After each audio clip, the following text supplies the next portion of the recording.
Facteur de dilution. Déjà, pour commencer, on va rappeler ce qu'est une dilution. On a un liquide qui est concentré. Ici, on a du sirop de grenadine. On va rajouter de l'eau dans ce sirop de grenadine. Donc là, on fait une dilution. Et on va obtenir du sirop de grenadine qui est dilué, donc qui est moins concentré. Le volume a augmenté. Le volume augmente et la concentration a diminué. À ne pas confondre avec une dissolution. Là, on a un solide ou un gaz. Donc ici, par exemple, du sel. On rajoute de l'eau, on mélange et ça, c'est une dissolution. On obtient de l'eau salée. Bon. Donc nous, ce dont on parle, c'est de ça. Donc très important, le volume augmente, la concentration diminue. La solution concentrée du début, on appelle ça la solution mère. La solution qu'on a à la fin, diluée, volume plus grand, la solution phi. Le facteur de dilution, ça correspond à par combien on a augmenté le volume ou par combien on a diminué la concentration.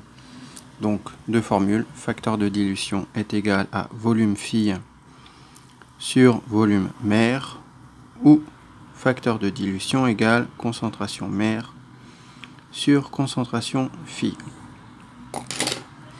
Le facteur de dilution qui est là et là, c'est le même.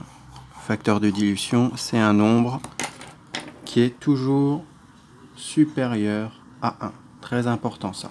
Si vous trouvez un facteur de dilution plus petit que 1, c'est que vous vous êtes trompé. Comment se souvenir si c'est phi ou mère en haut? Ben, c'est très simple, on réfléchit. On fait simplement ce petit schéma. Le volume de la concentration mère est plus petit. Le volume de la concentration est plus grand. Le volume de la solution phi est plus grand. La concentration de la solution mère est plus grande, concentration de la solution phi est plus petit. Donc, quand on a une fraction comme ça, si le truc qui est en haut est plus grand que le truc en bas, on a une fraction qui est plus grande que 1. Donc, le truc qui est en haut, c'est toujours le plus grand. Le truc qui est en bas, c'est le plus petit. Donc, si vous trouvez à la fin que vous avez un facteur de dilution plus petit que 1, ou que le truc que vous avez mis en haut est plus petit que le truc en bas, c'est que vous êtes planté. Voilà, donc, ici on fait une dilution, le volume augmente, volume phi plus grand. Donc, volume phi en haut, volume mère en bas. Ici, c'est moins concentré à la fin, on rajoute de l'eau, la couleur, elle est plus claire. Donc, ici, c'est plus concentré. Concentration mère plus grand en haut, concentration phi plus petit en bas. Maintenant, les calculs. Eh ben, on va prendre le même exemple. Hein. Alors, on a un sirop de grenadine de volume égal 20 ml. On rajoute de l'eau et on obtient à la fin V2 égale 100 ml. Comment on calcule le facteur de dilution? Donc ça, c'est la solution mère et ça, c'est la solution phi. Bon, on reprend la formule, c'est volume phi le plus grand sur volume mère le plus petit. On remplace, F est égal à 100 sur 20, F est égal à 5. J'ai oublié de dire facteur de dilution sans unité. Pas d'unité, voilà, c'est bien plus grand que 1, c'est bon. Maintenant, on suppose que c'est un sirop de grenadine qui comportait 80 g de sucre par litre. Donc concentration en sucre,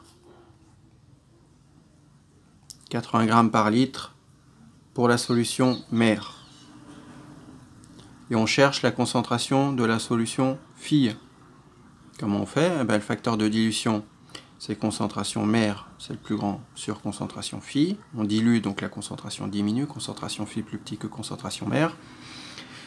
Je remplace par les valeurs, c'est la même dilution, hein, c'est juste que là je calculais sur les volumes, maintenant je fais le calcul sur les concentrations. Facteur de dilution égale, je remplace, ça fait 5 égale, concentration mère c'est 80 g par litre, divisé par concentration phi. J'ai oublié de préciser que en haut et en bas, ici il faut toujours avoir les mêmes unités. Même unité en haut que en bas. Et pareil pour les concentrations, même unité. C'est-à-dire que là, j'ai la concentration en grammes par litre. Donc là, j'aurai aussi pour la solution phi la concentration en grammes par litre.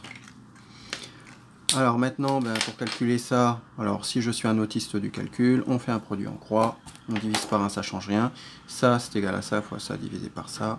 C'est phi est égal à 80 fois 1 divisé par 5. 90 divisé par 5, ça fait 16. C'est phi égale 16 unités, c'est la même, grammes par litre. Voilà.